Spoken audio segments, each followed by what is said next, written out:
আসসালামু আলাইকুম।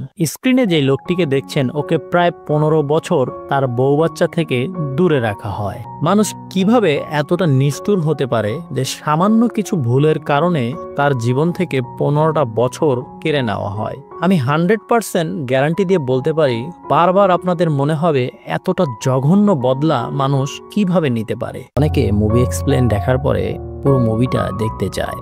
তো সেই জন্যই আমি আপনাদের জন্য আমার একটি টেলিগ্রাম চ্যানেল খুলেছি। ওখানে পুরো মুভিটাই আপনারা পেয়ে যাবেন, আর টেলিগ্রামের লিঙ্কটি ডিসক্রিপশন বক্সে দেওয়া আছে। তো চলুন আর কথা না বাড়িয়ে শুরু করে দিই আজকের কোরিয়ান ড্রামা ওল্ড বয়। মুভির শুরুতে আমরা দেখতে পাই ডাইসো নামে একটি লোককে, তাও আবার পুলিশ স্টেশনে বসে আছে। তার অপরাধ ছিল সে মদ্যপান করেছে। তারপর সেখানে তার বন্ধু এসে তাকে ছাড়িয়ে নিয়ে যায়। তারা পুলিশ স্টেশন থেকে বেরিয়ে সোজা একটি টেলিফোন বুথের কাছে যায়। সেখানে গিয়ে ফোনে কথা বলছিল তার বউর সাথে ডাইসু, কিন্তু ডাইসুর কথায় বোঝা যাচ্ছিল আজ তার মেয়ের জন্মদিন। পরে সে কথা বলে বের হয়ে যায়। তারপর তার বন্ধু কথা বলছিল, কিন্তু কিছুক্ষণ পর তাকিয়ে দেখে ডাইসু সেখানে নেই। পরের সিনে আমরা দেখতে পাই ডাইসুকে কোথাও একটি জায়গায় কেউ আটকে রেখেছে। তার কিছুক্ষণ পরে কেউ আবার ডাইসুকে খাবার দিতে আসে। তখন ডাইসু তাদেরকে বলে, তোমরা কারা, আমাকে কেন আটকিয়ে রেখেছো? ডাইসুর কোনো প্রশ্নের উত্তরই দেয় না। পরে সেই লোকটি সেখান থেকে চলে যায়। কিন্তু এদিকে আবার ডাইসুকে যে রুমে আটকিয়ে রাখা হয়েছে সেই রুমে সবকিছুই আছে। একটি টিভি আছে, ভালো একটি বেডও আছে, কিন্তু ডাইসুর মাথায় ঘুরতেছে তাকে কে এভাবে আটকিয়ে রেখেছে। সে কোনোভাবেই অঙ্ক মিলাতে পারছে না। আবার কিছুদিন পর পর সেই রুম দিয়ে ধোঁয়া বের হতো, আর এই ধোঁয়া যখন ডাইসুর নাকে লাগতো তখন ডাইসু অজ্ঞান হয়ে যেত। আর অজ্ঞান হওয়ার পর সেই রুমে কিছু ছেলে আসতো। তারা এসে ডাইসুকে পরিষ্কার করে দিত, যেমন তার চুল, দাড়ি, নখ এগুলো কেটে দিত, আর সাথে তাকে প্রতিদিন মোমো খাওয়াতো। আমার ভিউয়ার্সদের মধ্যে কারা কারা মোমো পাগলস, প্লিজ তারা একটু কমেন্টে জানাবেন। আর এইভাবেই একটা বছর কাটার পর ডাইসুর রুম থেকে কিছু ছেলেপেলে এসে একটি গ্লাস এবং তার শরীর থেকে এক সিরিঞ্জ রক্ত বের করে নিয়ে তারা চলে যায়। আর সপ্তাহখানেক পরে ডাইসু একটি নিউজ দেখতে পায়, যে নিউজে দেখে সে তার স্ত্রীকে মার্ডার করা হয়েছে। আর অবাক করা বিষয়, সেখানে ডাইসুর সেই গ্লাস আর তার রক্ত পাওয়া যায়। এতে বোঝা যায় ডাইসু তার ওয়াইফকে খুন করেছে। এটা পুলিশরা ভাবতে থাকে। আর এদিকে আমরা দেখতে পাই ডাইসু পাগলের মতো উন্মাদ হয়ে যায় আর কান্না করতে থাকে, কারণ এগুলোর ব্যাপারে কিছুই জানে না। এমনকি সে এটাও জানে না তাকে কেন এখানে আটকিয়ে রাখা হয়েছে।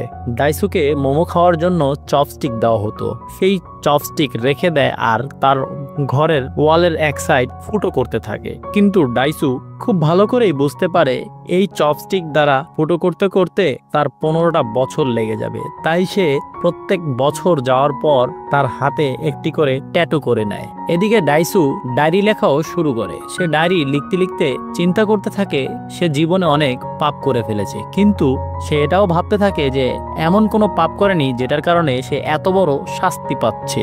এভাবেই তার একের পর এক বছর কাটতে থাকে। সে টিভি দেখে আর ঘুমায়, আর জিম করে, আর নিজেকে ফিজিক্যাল ভাবে শক্ত করতে থাকে। কারণ সে মনে মনে রাখে যে লোকটা তাকে এতটা বছর এভাবে কষ্ট দিয়েছে তাকে সেখান থেকে বের হয়ে মেরে ফেলবে। ডাইসু তার দেয়ালে একটি ফুটো করে ফেলে, আর সে এটা দেখে খুবই খুশি হয় আর চিন্তা করতে থাকে আর কিছুদিনের মধ্যেই আমি এখান থেকে বের হয়ে যাব। তখন সে চিন্তা করতে থাকে এখান থেকে বেরিয়ে কি করবে।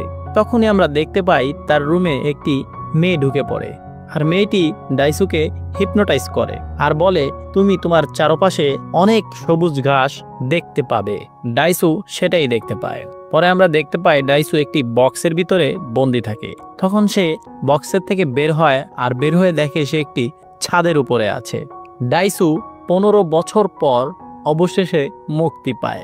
এদিকে সে এটা জানেও না কে তাকে এই 15টা বছর আটকিয়ে রেখেছিল আর কেনই বা রেখেছিল। এর পরের সিনে আমরা দেখতে পাই ডাইসু একটি দোকানের সামনে বসেছিল। তখন একটি লোক এসে তাকে একটি ওয়ালেট আর একটি ফোন দেয়, দিয়ে বলে, এটা তোমার জন্য। ডাইসু ওয়ালেটটি খুলে দেখে সেখানে প্রচুর টাকা রয়েছে। আর ওই লোকটা এটাও ডাইসুকে বলে যে তুমি আমাকে জিজ্ঞাসা করো না যে এগুলা কে দিয়েছে, আমি কিছুই বলতে পারবো না। পরের সিনে আমরা দেখতে পাই ডাইসু একটি রেস্টুরেন্টে যায়, আর সেখানে একটি মেয়ে কাজ করতো, আর এই মেয়েটির নাম হচ্ছে মিডু। আর এই মেয়েটি ডাইসুকে জিজ্ঞাসা করে, তুমি কি এখানে মাঝে মাঝে আসো? তখন ডাইসু বলে, না, আমি আজকে প্রথমবারের মতোই আসলাম। কেন? মিডু বলে, তোমাকে আমার চেনা চেনা লাগছে। পরে ডাইসুও বলে, তোমাকে আমার চেনা চেনা লাগছে। আর এর মাঝেই ডাইসুর ফোনে একটি কল আসে। ডাইসু ফোনটি ধরে বলে, তুমি কে? তখন ফোনের ওপাশ থেকে ওই লোকটি বলে, তুমিই বলো আমি কে। পরে ডাইসু তার পরিচিত অনেকের নাম বলতে থাকে। তখন সেই লোকটি বলে, না, আমি এদের মধ্যে কেউই না। ডাইসু আবারও জিজ্ঞাসা করে, কে তুমি? তখন ফোনের ওপাশ থেকে একটি উত্তর আসে, আমি কে সেটা ইম্পর্টেন্ট না, আমি তোমার সাথে কেন এমন করলাম সেটা ইম্পর্টেন্ট। তোমার স্কুল লাইফ থেকে বাকি জীবনের কথা ভাবতে থাকো, তাহলেই বুঝতে পারবে আমি কে।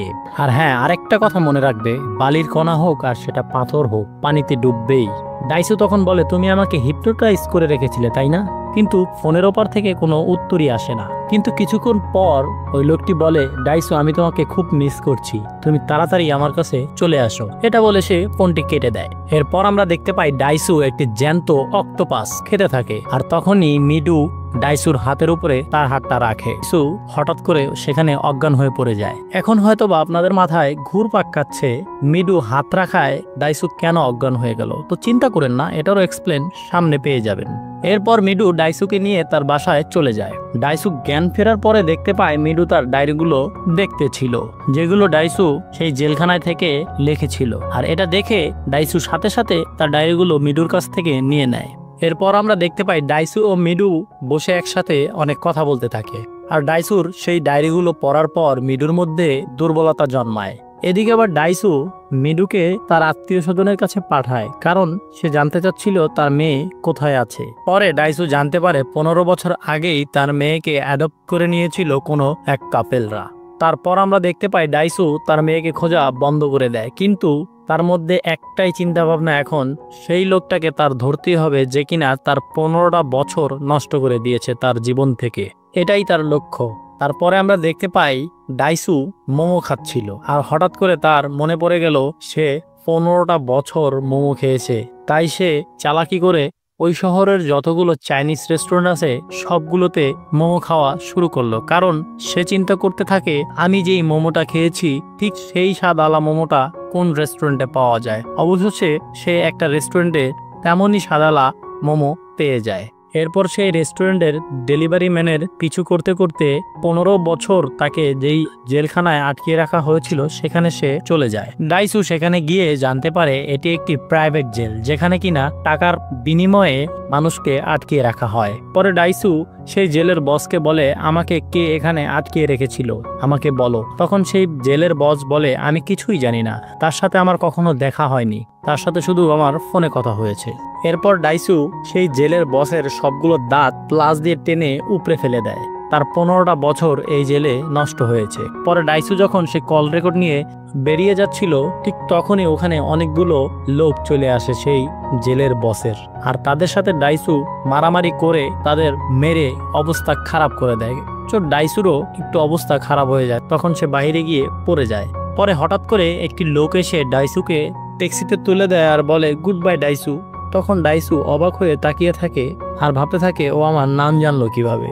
ডাইসু কিছু জিজ্ঞাসা করার আগেই সেন্সলেস হয়ে সেখানে পড়ে যায়। পরে যখন ডাইসুর জ্ঞান ফিরে, সে দেখে তার জখমগুলোতে মিডু ব্যান্ডেজ করে দিয়েছে, আর দেখে মিডু তার পাশে ঘুমাচ্ছে। পরে আমরা দেখতে পাই ডাইসু সেই কল রেকর্ড শুনতে থাকে, আর সেই কল রেকর্ডে বলতে থাকে, ডাইসু অনেক কথা বলে, যার কারণে ওকে আমি বন্দি করে রাখবো। এরপর ডাইসু তার খুবই ক্লোজ একটা ফ্রেন্ডের সাথে দেখা করতে যায়, আর তাকে সবকিছু খুলে বলে। তখন তার বন্ধু তাকে বলে, তুমি তোমার চেনা পরিচিত বন্ধুদের মধ্যেই খোঁজ করতে থাকো, আমার মনে হয় তোমার পরিচিত কেউ একজনই তোমার সাথে এই ব্যবহারটি করেছে। এরপর ডাইসু তার বন্ধুর সাথে মিলে মিডোর মেল আইডিটি খুলে, আর ওই মেল আইডিতে একটি মেল আসে যেখানে কিনা একটি অ্যাড্রেস দেওয়া থাকে, আর ওই অ্যাড্রেস অনুযায়ী ডাইসু চলে যায়। আর সেখানে গিয়েই দেখে এত বছর যেই লোকটি তাকে আটকিয়ে রেখেছিল তাকে সে অবশেষে খুঁজে পায়, আর এই লোকটির নাম হচ্ছে লিউজিন। ডাইসু লিউজিনকে মারার জন্য দৌড়ে তার কাছে চলে যায়। তখন দেখতে পায় লিউজিনের হার্ট সার্জারি করা, সেখানে তার হার্টে পেসমেকার বসানো হয়েছে। পেসমেকার হলো এমন একটা জিনিস, কারো হাড়ে পাম্প করতে যদি সমস্যা হয় সেটার মাধ্যমে মানুষের হাড়ে পাম্প করা হয়। তো যাই হোক, তারপর লিউজিন ডাইসুকে বলে তুমি যদি আমাকে মারতে চাও তাহলে আমার কাছে একটি পেসমেকারের রিমোট আছে, যেটা চাপ দিলে আমি সাথে সাথেই মরে যাব। অতএব তুমি চাইলেও আমাকে কষ্ট দিয়ে মারতে পারবে না। আর তার সাথে সাথে লিউজিন ডাইসুকে এটা বলে তোমাকে আমি 5 দিন সময় দিলাম, এর মধ্যে যদি তুমি আমাকে খুঁজে বের করতে পারো আমি কে, তাহলে আমি নিজে নিজেই মারা যাব। আর যদি খুঁজে বের করতে না পারো তবে আমি সেই সমস্ত মহিলাদেরকে মেরে ফেলবো যাদেরকে তুমি ভালোবাসো। আর লিউজিন এটাও বলে আমার লোকরা মিডুর সাথে কি করছে সেটা আমি নিজেও জানি না। এটা শুনে ডাইসু সেখান থেকে দৌড়িয়ে বেরিয়ে যায় আর মিডুর বাসায় গিয়ে দেখে সেই জেলের বস তার লোকেদের নিয়ে এসে মিডুর সব জামা খুলে ফেলেছে এবং তার গলায় চাকু ধরে দাঁড়িয়ে আছে। সেই বস ডাইসুকে মারতেই যাবে আর তখনই একটা লোক ব্রিফকেস ভরে অনেকগুলো টাকা নিয়ে আসে, যার কারণে ডাইসুকে আর সেই বস তখন আর মারে না। ডাইসু হঠাৎ করে বলে ওঠে আমি তোমার হাত ভেঙে দিব, কারণ তুমি কিভাবে মিডুর বুকে হাত দিতে পারলে। ডাইসু তখন সেই বসকে বলে আমি তোমার হাত ভেঙে দিব। তখন সেই বস মুশকি হেসে দিয়ে বলে তাহলে আমার জিহ্বাকে তুমি কি করবে। অর্থাৎ সেই লোকটি মিডুর বুকে তার জিভ দিয়েও ছুঁয়েছিল। পরে ডাইসু মিডুকে নিয়ে অনেক দূরে কোথাও একটি হোটেলে চলে যায় এবং তারা দুজনে একে অপরের সাথে কথা বলতে থাকে। আর এদিকে ডাইসু 15টা বছর মানুষ ছাড়া একা থাকায় মিডুকে পেয়ে তার খুব ভালো লাগা কাজ করে। তারপর তারা দুজন ইন্টিমেট হয়ে যায়, একে অপরকে অনেক ভালোবাসতে থাকে। ঘুম থেকে সকালে উঠে দেখে তাদের রুমে একটি গিফটের বক্স, আর বক্সটি খুলে দেখে সেই প্রাইভেট জেলের বসের হাত। তারপর তারা বুঝতে পারে যে লিউজিং তাদের কথা যে কোনোভাবেই শুনতে পায়, কারণ ডাইসুই তার হাতটা কেটে ফেলতে চেয়েছিল। পরে ডাইসু একটি দোকানে গিয়ে তার পুরো জামা কাপড় ভালোভাবে চেক করায়। পরে সেখানে অনেকগুলো মাইক্রোফোন সে পায়, সেগুলোকে ফেলে দিয়ে ডাইসু মিডুকে নিয়ে তার বন্ধুর ক্যাফেতে যায়। সেখানে গিয়ে এভারগ্রিন নামে সে সার্চ করে, কারণ এভারগ্রিন নামে মেলটি ছিল লিউজানের। তো সার্চ করতে করতে একটি স্কুলের নাম পায়। তখন ডাইসুরও মনে পড়ে এভারগ্রিন নামে স্কুলে সে নিজেও পড়েছে। তখন সে সোজা তার স্কুলে চলে যায়। স্কুলে গিয়ে পুরনো ফাইলগুলো খুঁজতে খুঁজতে হঠাৎ করে লিউজানের ছবি ডাইসুর চোখে পড়ে যায়, সাথে একটি গ্রুপ ছবিও চোখে পড়ে যায়। কিন্তু সেই গ্রুপ ছবির মধ্যে একটি মেয়ের মাথা কাটা ছিল। ছবিটা দেখে ডাইসুর হঠাৎ করে মনে পড়ে যায় একটি মেয়ের কথা, যার নাম লিসুহা। পরে ডাইসু লিসুহার সম্পর্কে জানার জন্য একটি মহিলার কাছে যায়। সে আবার বলে দেয় এটা সম্পর্কে তোমার বন্ধুই ভালো বলতে পারবে। ডাইসু তার বন্ধুকে তখন ফোন দেয়, ফোন দিয়ে জিজ্ঞাসা করে লিসুহা সম্পর্কে। আর তখন তার বন্ধু বলে লিসুহা মেয়েটি ক্যারেক্টারলেস একটি মেয়ে, ওর পেটে ওর বয়ফ্রেন্ডের বাচ্চা ছিল, আর এটা জানাজানি হওয়ায় পরে ও আত্মহত্যা করে মারা যায়। তখন আমরা দেখতে পাই লিউজিন ডাইসুর বন্ধুকে মেরে ফেলে আর বলে আমার বোন ক্যারেক্টারলেস ছিল না। এর পরের সিনে আমরা দেখতে পাই ডাইসু খেলার মাঠে যায় আর ধীরে ধীরে সেই পুরনো কথাগুলো মনে পড়ে। আসলে লিসুহা ছিল লিউজিনের কাজিন। এদিকে আবার ডাইসু লিসুহা এবং লিউজিনকে ইন্টিমেট অবস্থায় দেখে ফেলে। পরে লিউজিন ডাইসুকে বলেছিল তুমি কাউকে বলো না, কিন্তু ডাইসু বন্ধুদেরকে বলে দেয় আর একে একে করে পুরো স্কুলেই জানাজানি হয়ে যায় যে লিসুহার পেটে তার বয়ফ্রেন্ডের বাচ্চা। পরে সে এটা সহ্য না করতে পেরে আত্মহত্যা করে নেয়। তো এদিকে ডাইসুর সবকিছু মনে পড়ে যায়। তখন সে মিডুকে এগুলো বলে দেয় আর মিডু তখন বলে ঠিক আছে, তাহলে লিউজিন তোমাকে 5 দিনের সময় দিয়েছে কেন? তখন ডাইসু বলে 5 দিনের দিন লিসুহার মৃত্যুর দিন, অর্থাৎ আজকে। পরে আমরা দেখতে পাই সেই জেলের বসের কাছে মিডুকে ডাইসু রেখে যায়, কারণ সে চিন্তা করতে থাকে জেলের বসের হাত লিউজিন কেটে নিয়েছিল, এই জন্য লিউজিন এখন তার শত্রু। সেভাবে শত্রু হলো বন্ধু, এই কারণে সে মিডুকে সেই জেলের বসের কাছে রেখে যায়। ডাইসু সোজা লিউজিনের কাছে চলে যায়, গিয়ে বলে তুমি আমাকে হিপনোটাইজ করে আমার সব স্মৃতি ভুলিয়ে রেখেছো, আবার আমাকেই বলো যে মনে করতে কেন? তখন লিউজিন বলে আমি তোমাকে কোনো হিপনোটাইজ করিনি, বরং তুমি তোমার পাপের কথাটা ভুলে গিয়েছো, তোমার জন্যই আমার বোন আত্মহত্যা করেছে। তখন ডাইসু তাকিয়ে দেখে পাশের একটি ওয়ালে লিসুহার ছবি লাগানো আছে, আর সেই ছবির এক পাশে লিসুহার মৃত্যুর দিন লেখা আছে। তখন ডাইসু বলে আমি তোমার বোনকে মারিনি, তুমি তোমার বোনকে মেরেছো, এমনকি তুমি তোমার বোনের সাথে শুয়েছো, বরং তুমি তোমার বোনকে মেরে ফেলেছো, কারণ তোমার বোনের পেটে তোমার বাচ্চা ছিল। লিউজিন ডাইসুর কথা শুনে হাসতে থাকে। তারপর ডাইসুকে একটি বক্স দেয়, আর সেই বক্সের ভিতরে ছিল ডাইসুর ফ্যামিলি ছবি, তার ওয়াইফ এবং তার বাচ্চার। ডাইসু সেই অ্যালবামের একের পর এক ছবি দেখতে থাকে। লাস্টে এমন একটি ছবি দেখে যেটা দেখে ডাইসু পুরো পাগল হয়ে যায়, আর সেখানেই লুটিয়ে পড়ে যায়। আসলে সে যেই ছবিটি দেখতে পায় সেটা হলো মিডু, যার সাথে সে প্রেম করেছে, এমনকি ফিজিক্যালও করেছে। এটা দেখে তার মাথা ঠিক থাকে না, কারণ সে ভাবতে থাকে সে এটা কি করলো। সে রাগের মাথায় লিউজিনের বডিগার্ডকে সেখানে মেরে ফেলে, আর লিউজিনকে জিজ্ঞাসা করে মিডুকে এই ব্যাপারে কিছু জানে। তখন লিউজিন বলে, তুমি কেন মিডুকে সেই জেলখানায় রেখে আসলা? কারণ সেই জেলখানার বসের সাথে আমার তো কোনো শত্রুতা আমি নেই, তার একটা হাত কেটে নিয়েছি, তার বদলে তাকে আরেকটি জেলখানা গিফট করেছি আমি। এটা জানার পর ডাইসু তাড়াতাড়ি করে তার ফোন দিয়ে মিডুকে কল করে, আর মিডুকে কল করার পর মিডু বলে, আমার সামনে একটি বক্স রাখা আছে। তখন ডাইসু বলে, এই বক্সটি ভুলেও তুমি খুলবে না। এরপর ডাইসু লিউজিনের পা ধরে কান্নাকাটি করে, আর কুকুরের মতো তার পা চেটে দেয়, আর বলে, প্লিজ তুমি এগুলো মিডুকে বলো না। এ বলে সে অনেক কান্নাকাটি করতে থাকে, কিন্তু লিউজিন কোনোভাবেই ডাইসুর কথা শুনে কোনো শান্তি পাচ্ছিল না। এরপর ডাইসু না পেরে তার নিজের জিহ্বাটাকে কেটে লিউজিনকে দিয়ে দেয়, আর এরপর লিউজিন ফোন করে বলে দেয় মিডুকে কোনো কিছু না জানাতে। তখন লিউজিন ডাইসুকে বলে, এতদিন আমি বেঁচে আছি, আমার লক্ষ্য একটাই ছিল আমার বদলাটাকে কিভাবে নিব, আজকে আমার বদলা নেওয়া হয়ে গেল। এটা বলে সে চলে যেতে লাগছিল। তখন তার হাতের থেকে সেই পেসমেকারের রিমোটটি পড়ে যায়। তখন ডাইসু রিমোটটি নিয়ে টিপ দেয় যাতে করে লিউজিন মারা যায়, কিন্তু আসলে এখানে লিউজিনের কিচ্ছুই হয় না, বরং পাশে একটি টেপ চালু হয়, আর সেই টেপের থেকে ডাইসু এবং মিডুর ফিজিক্যাল করার সেই শব্দগুলো বের হচ্ছিল। আর সেই শব্দ শুনতে পেয়ে ডাইসু আরো পাগলের মতো হয়ে যায়, আর এখন সে মুখ দিয়ে কিছু বলতেও পারে না, কারণ সে তার জিহ্বা কেটে ফেলেছিল, তাই তার মুখ দিয়ে প্রচন্ড রক্ত বের হচ্ছিল। আর এদিকে আমরা দেখতে পাই লিউজিন যখন লিফটে করে যাচ্ছিল তখন তার পিছনের কথা মনে পড়ে যায়। সে দেখতে থাকে লিসুহা একটা ব্রিজ থেকে পড়ে যাচ্ছে, আর সে বাঁচানোর জন্য অনেক ট্রাই করতেছিল। তখন লিসুহা বলে, আমি তোমাকে অনেক ভালোবাসি, কিন্তু আমি চাই না আমার জন্য তোমাদের বদনাম হোক।